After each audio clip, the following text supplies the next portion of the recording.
कम नहीं, बंद कर देना चाहिए। ये देश इन लोगों का है ही नहीं, मुसलमानों का देश नहीं है, ये हिंदुओं का देश है। यहाँ सिर्फ हिंदुओं को रहने का अधिकार है, और बाकी ये जो भारत की संस्कृति के साथ खिलवाड़ कर रहे हैं, जो भारत के नहीं है, वो किसी के नहीं है। अस्सलामु अलैकुम वरहमतुल्लाहि वबरकातुहू।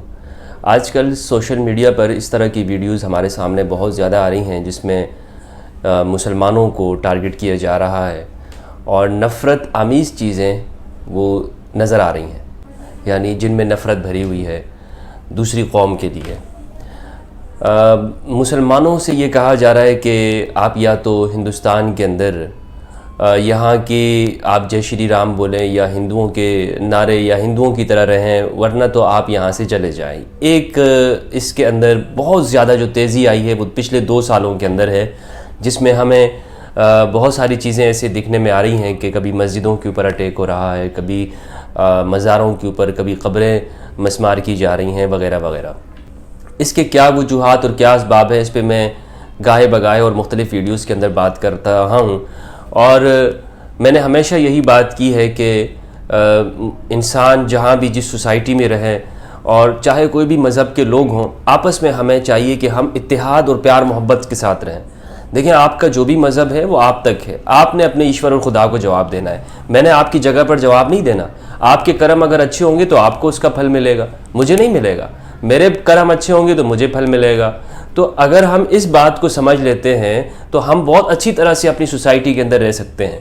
लेकिन बात यह है कि जब पंडित या कोई मजहबी तबका, मौलवी हजरात इस तरह के बयानात देते हैं जिससे दूसरे के मज़ाहिब की तौहीन होती हो, तो फिर वहाँ पर एक नफ़रत का तासुर उभरता है और फिर दंगे फसाद होते हैं। देखें, अगर आप अंदाज़ा लगाएं, पिछले 4 सालों में जब हमारे यहाँ पे इमरान खान साहब की हुकूमत थी, मैंने मुख्तलिफ़ लाइव शोज़ किए हैं, मुख्तलिफ़ बातें की हैं, ग्राउंड के ऊपर हमने काम किया है, माइनॉरिटीज़ के ऊपर हमने बात की है। कहीं अगर कुछ इस तरह वाक़या हो गया है कि जिसमें हमारी हिंदू कम्युनिटी के साथ नाइंसाफ़ी हुई, हमने खुल के उस पर बात की है और हमेशा करते रहेंगे। तो मैं कह रहा था कि पिछले 4 सालों के अंदर अगर आप गिनने लग जाएं तो आप मुश्किल से 3-4 वाक़यात आपके सामने आएंगे। रहीम यार खान का वाक़या हो गया या पूजा कुमारी का हो गया। रहीम यार खान के उस वाक़े में कोई किसी की डेथ भी नहीं हुई है जो मंदिर तोड़ा गया। और इसी तरह आप 1-2 छोटे कराची के अंदर एक वाक़या हुआ था, वो भी शख्स गिरफ़्तार कर लिया गया था। तो इन 3-4 वाक़यात के अलावा आपको कोई वाक़या नहीं मिलेगा। लेकिन वो मीडिया के अंदर इतना ज़्यादा उछला और पूरी इंटरनेशनल मीडिया उस पर फिर बात करती है। ठीक बात है कि आपका जो हक़ है आप उसके ऊपर बोलें, लेकिन ये साथ में ये भी आपने देखा होगा कि हमारे जो प्राइम मिनिस्टर थे इमरान खान साहब, उसने उस पर फिलफोर एक्शन लिया, अदालतों ने सज़ा दी उनको, उन लोगों को, मुजरिमों को। लेकिन इन 4 सालों के अंदर अगर आप इंडिया की तरफ जाएँ तो वहाँ बाकायदा सैकड़ों मस्जिदें शहीद हुई हैं, वहाँ बाकायदा तौर पर कई मज़ारात मिस्मार हुए हैं, वहाँ पर दंगे हुए हैं, सैकड़ों लोगों की जानें गई हैं। तो ये एक हकीकत है, हमें इस चीज़ को समझना चाहिए। इस चीज़ का फ़ायदा मैं आपको बताऊं, ये जो आंकड़े कम या ज़्यादा करने में ना मेरा फ़ायदा है ना आपका फ़ायदा है, इसमें नुकसान ही है, आपका भी है, हमारा भी है, इंसानों का नुकसान है, सोसाइटी का नुकसान है। इसको हमने समझना होगा। अगर हम इस चीज़ को नहीं समझेंगे और हम हमेशा इसी तरह बैठे रहेंगे जी हाथ पे हाथ रख के सब ठीक है, यहाँ पर कोई ऐसा कुछ नहीं हो रहा है, तो ये हम अपनी आंखों पर हाथ रखे हुए होंगे।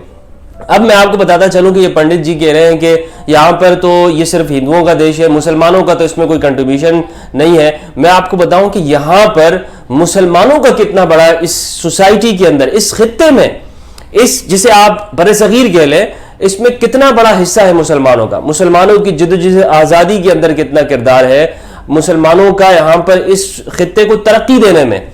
ये खित्ता मुस्लिम दौर हुकूमत के अंदर सोने की चिड़िया कहलाया जाता था। आप तारीख पढ़ ले, आपको मालूम होगा कि कितना शानदार हमारा यहाँ पे दौर रहा है और हम यहाँ हिंदू मुस्लिम भाईचारे के साथ रहे हैं, किसी को कोई प्रॉब्लम नहीं रही है। जब अंग्रेज यहाँ पर आया है तो उसने डिवाइड एंड रूल, तकसीम करो और सियासत अपनी हुकूमत करो, तकसीम करके सियासत वाली उसने ये चाल चली और हिंदू को मुस्लिम के साथ लड़ाया और फिर इस तरह से सारे आगे फिर दंगे फसाद होते रहे। अगर मुसलमानों का यहाँ पर आप जद्दोजहद आज़ादी के अंदर किरदार देखें तो आपको बहुत बड़ी बड़ी तहरीकें नजर आएंगी जिनका तारीख के अंदर हिस्सा है, नाम मौजूद है।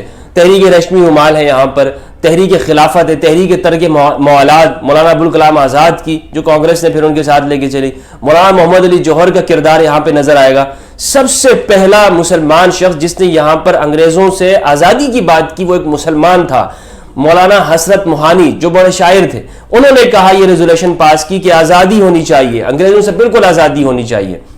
اور وہاں اسی طرح پھر آپ یہ دیکھیں کہ ایک انگریز مورخ یہ بات کرتا ہے ایڈورڈ ٹامسن کے نام سے، اس نے لکھا ہے کہ 1864 سے لے کر 1867 تک، 1864 سے 1867 تک یہاں پر 15,000 مسلم اسکالرس کو قتل کیا گیا، سولی پہ لٹکایا گیا۔ کس جرم کے اندر؟ آزادی کے لیے بولنے کے اوپر۔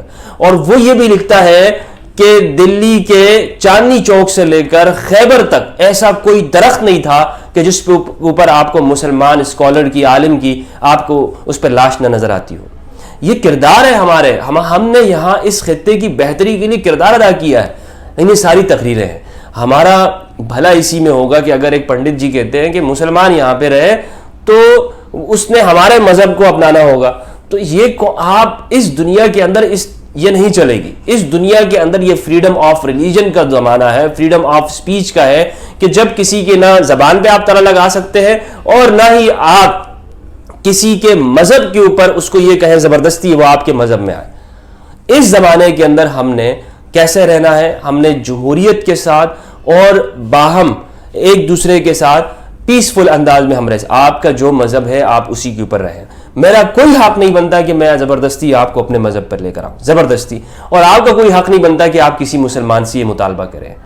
تو اس طرح اگر ہم رہیں گے تو دنگے فساد نہیں ہوں گے اور کوئی کسی طرح کی ظلم و زیادتی نہیں ہوگی، آپس میں ہمارے اتحاد محبت کے ساتھ یہ خطہ ترقی کرے گا۔ نفرتوں سے کبھی بھی دنیا کے اندر مسائل نہیں حل ہوئے ہیں۔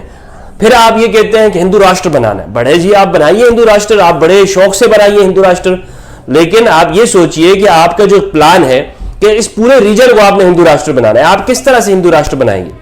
کیا ہندوؤں کی آبادی اتنی ہے؟ میں آپ کو صرف آپ کی بتاؤں کہ 1 ارب اگر آپ کی آبادی ہے ہندوؤں کی، تو آپ دوسری طرف یہ دیکھ لیں کہ اگر مسلمانوں کو ملا لیا جائے، پاکستان کے 35 کروڑ، بنگلہ دیش کے 30 کروڑ، آپ دیکھیں انڈیا کے 40 کروڑ تک کے مسلمان ہیں، سب کو ملا لیں تو یہ آپ سے زیادہ بنتے ہیں۔ پھر افغانستان اور اسی طرح دوسرے ممالک کے اندر جو ہیں، تو میں یہ کہنا چاہتا ہوں کہ ہم یہاں پر اس طرح کی مائنورٹی نہیں ہے۔ ہاں ہندوستان کے اندر ضرور مسلمان مائنورٹی کے اندر ہیں، مائنورٹی کے اوپر تو زیادہ آپ کا حق بننا چاہیے کہ آپ انہیں بولنے کی آزادی دیں، ان پر بات کرنے کی آزادی دیں۔ کہ یہ کہہ رہے ہیں کہ اذان کو بند کرنا چاہیے، بھائی اذان سے آپ کو کیا تکلیف ہو سکتی ہے؟ آپ بھی اپنے مذہب کے مطابق اگر دینا چاہتے ہیں ہنومان 40واں آپ لاؤڈ سپیکر میں، تو آپ پڑھتے رہیے، آپ کو کس نے روکا ہے؟ مسلمانوں سے یہ مطالبہ کرنا کہ آپ اذان دینا بند کر دیں، اس سے یہ آپ کا ملک نہیں ہے، میں سمجھتا ہوں کہ یہ ایک انتہائی ظلم کی بات ہے، اتیاچار ہے، آپ دوسرے پہ پابندی لگا رہے ہیں، یہ اس کا حق آپ کو نہیں ہے۔ مسلمان اذان کے اندر نہ کسی مذہب والے کے خلاف بات کرتے، نہ کسی قوم کے خلاف۔ اذان یہ ہوتی ہے اعلان، اذان کا مطلب کیا ہے؟ اعلان۔ ہم اعلان یہ کرتے ہیں کہ آ جاؤ نماز پڑھنے کے لیے، اسپیکر پہ اس لیے کہتے ہیں تاکہ لوگوں کو سن لے، آبادی کو پہنچ جائے۔ اگر کسی نے نہیں جانا، اگر آپ ہندو ہیں، آپ مسجد میں نہیں جانا چاہتے، تو آپ کو تو ہم نہیں بلا رہے، آپ کو تو نہیں بلایا جا رہا، تو صرف مسلمانوں کو بلایا جا رہا ہے اور ان کو اسپیکر کے ذریعے بلایا۔ مسلمان آبادی کے اندر یہ چیزیں ہیں، تو اس کو آپ اپنے خلاف نہ لیجئے کہ جی یہ ہمارے خلاف ہے، ہمیں کوئی شاید بھڑکایا جاتا ہے یا ہمارے خلاف بات کی جاتی ہے۔ کسی مذہب، اللہ اکبر کا مطلب وہی ہے اگر آپ لیتے ہیں کہ جو ہر مہادیو کا ہے، کہ وہی مہادیو سب سے بڑا ہے، تو ہم یہ کہتے ہیں عربی زبان کے اندر اللہ اکبر، وہ اللہ سب سے بڑا ہے۔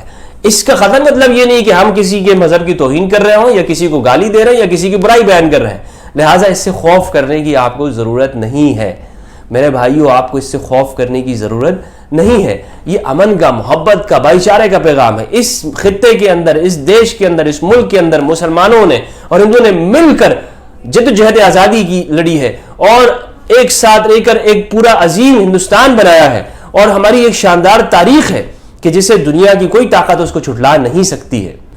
میں اپنی بات کو اس شعر پہ ختم کرنا چاہتا ہوں کہ جب پڑا وقت گلستان پہ تو خون ہم نے دیا، جب پڑا وقت گلستان پہ تو خون ہم نے دیا، جب بہار آئی تو کہتے ہیں تیرا کام نہیں۔ بہت بہت شکریہ۔